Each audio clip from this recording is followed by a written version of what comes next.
So now finally we have arrived at our destination. We have developed a method to find the exact area under a curve, even when the curve has a wonky shape. The area is equal to the limit as our partitions approach infinity of the sum of those partitions, starting with the first, ending with the last, given function values xi delta x. So the height times the width gives me the area, and I get the exact area using this formula. What we're going to do today is show that there's an easier way using something called the definite integral. Now the integral you already understand, but definite probably not quite yet. So let's do one using our area formula and then transpose into the definite integral. So let's take a simple function. Let's calculate the area under f of x equals x squared between 0 and 1. So let's say on the closed interval between 0 and 1. And we want to keep it above the x-axis, so y equals 0. So we're looking to calculate the area bounded by f of x equals 1, x equals 0, and the y-axis, or the x-axis. So we're looking for this area. First, I'm going to use the summation method, the only way we know, and then we're going to move it into antiderivatives. So first, we need a value for our intervals between 0 and 1. So that's 1 minus 0 divided by n, which equals 1 over n. And then we want our values for our xi. So at each interval, what will we put into the function to calculate the height? So xi is a plus each one is however many times I've integrated forward delta x. So that's 0 plus I over n, which equals I over n. All right, so I'm going to start with just the sum formula. I'll throw the limit in later. So the summation formula is starting with a partition 1 and ending with partition n. I have the f of xi times delta I, and since my, delta x, and since my partitions are all the same, I don't have to write the subscript delta xi because I'm not calculating the base of each partition. All of my partitions have the same base length. All right, so I have values for all of this. I have a function, I have an xi, and I have a delta x. So I can put in the sum, I equals 1 to n of my xi is I over n, and that's squared, that's my function, times delta x, which is 1 over n.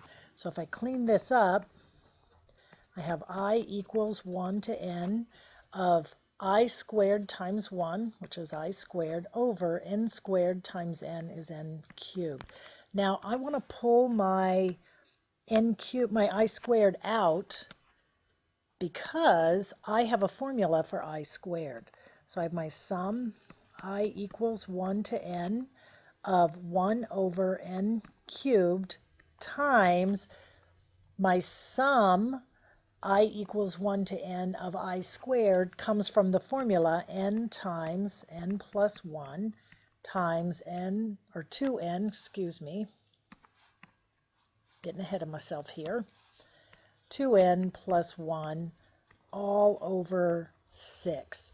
And if I rewrite that, if I distribute and distribute and combine, and then simplify and combine with this first part, with this factor out front, then I end up with the sum of I equals 1 over n of, my numerator is going to have 2n cubed plus 3n squared plus n times 1 is n, all over 6n cubed.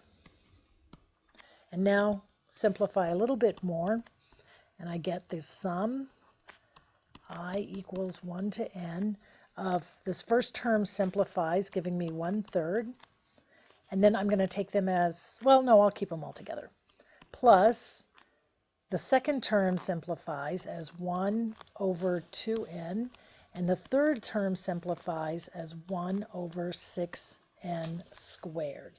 Now if I take the limit, as the partition values approach, not the partition values, but the number of partitions approach infinity, my area can be easily calculated as, well, the limit of the sum of a constant is 1/3, plus the limit of the sum of plug in numbers approaching infinity in the denominator. As the denominator approaches infinity, the whole number approaches 0, plus, same thing's true for the last term, plus 0. So I calculate, using the method I already know, that the area under this curve equals 1/3. Okay, so I'm pretty confident that's the actual area. Now let's look at this using an antiderivative instead of the sum.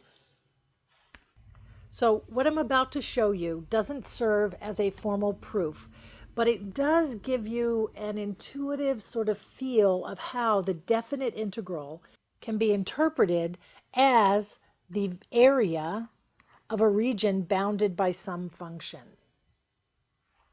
So let's start with our notation.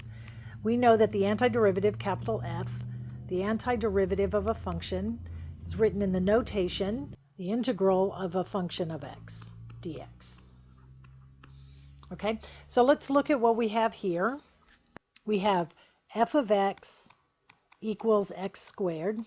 So if I take the antiderivative, I get capital F of x equals x cubed over 3. And that's because the integral of x squared dx equals x to the 2 plus 1 is 3 over 2 plus 1 is 3. And we've always had to follow this up with a plus c.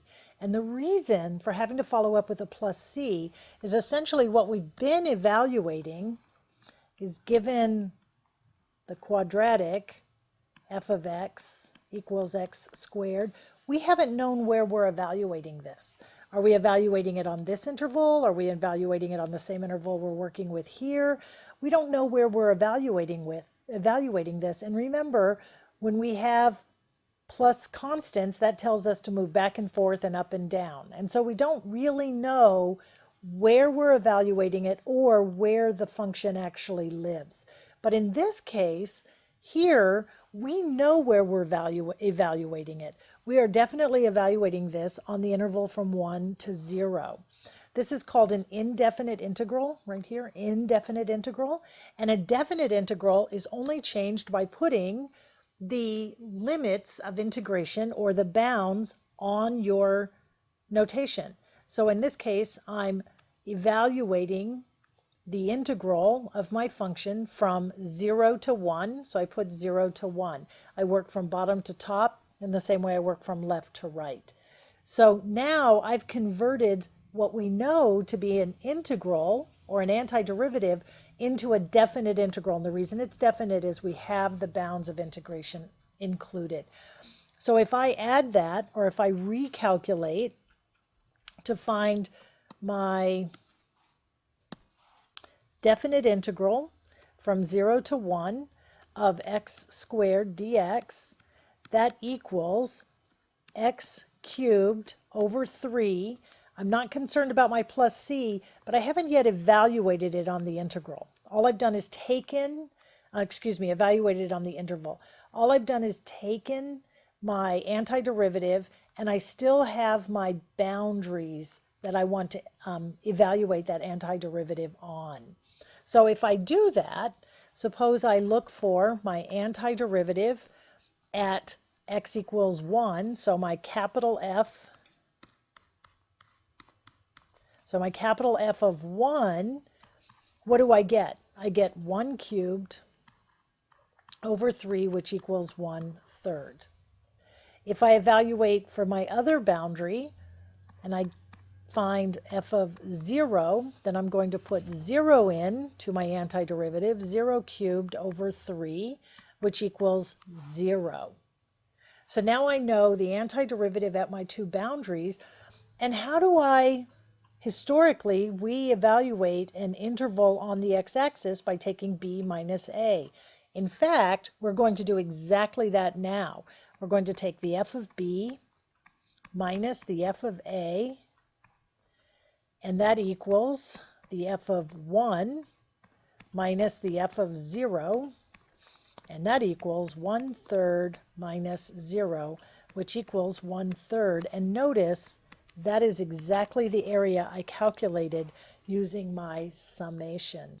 So while this is not a formal proof, it does tell us that the area under the curve of a function can be calculated using the definite integral, where I have limits of integration a and b of some function of x dx, and that can be calculated by finding the antiderivative evaluated at b and subtracting from that the antiderivative evaluated at a. And this, my friends, is the fundamental theorem of calculus.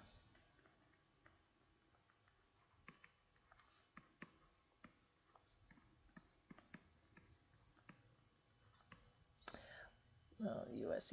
And one of the applications of the fundamental theorem of calculus is to calculate the area of a region under a curve. And I think we have time to calculate one more area. So let's use f of x is 3x squared minus 4 on the interval between 2 and 4 and above the x-axis.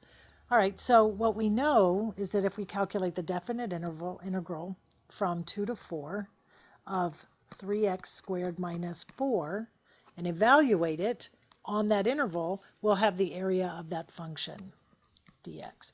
Well, I want to separate these. So I have a 3. Doesn't change anything that I now have bounds of integration. I can still separate my derivatives, or excuse me, my integrals out, or my antiderivatives. 2 to 4 of dx. All right, so let's calculate each of these separately. Well, I have 3 times the antiderivative of x squared is x cubed over 3, and the interval, or the bounds of integration are 2 to 4. And then I'm going to subtract from that 4 times, well, the antiderivative of 1 is x, and that is also being evaluated on the interval from 2 to 4. So let's see, I've got 3. Well, let's keep working across. My 3's cancel, so I have x cubed, and I'm going to put it back together now, minus 4x on the interval 2 to 4. And the reason I put it back together is it's easier to do my f of a and my f of b. So f of b minus f of a is f of b, excuse me, f of b is 4 cubed minus 4 times 4, right? So that's just plugging 4 in to my binomial. And then my subtract f of a, which is x cubed would be 2 cubed minus 4 times 2.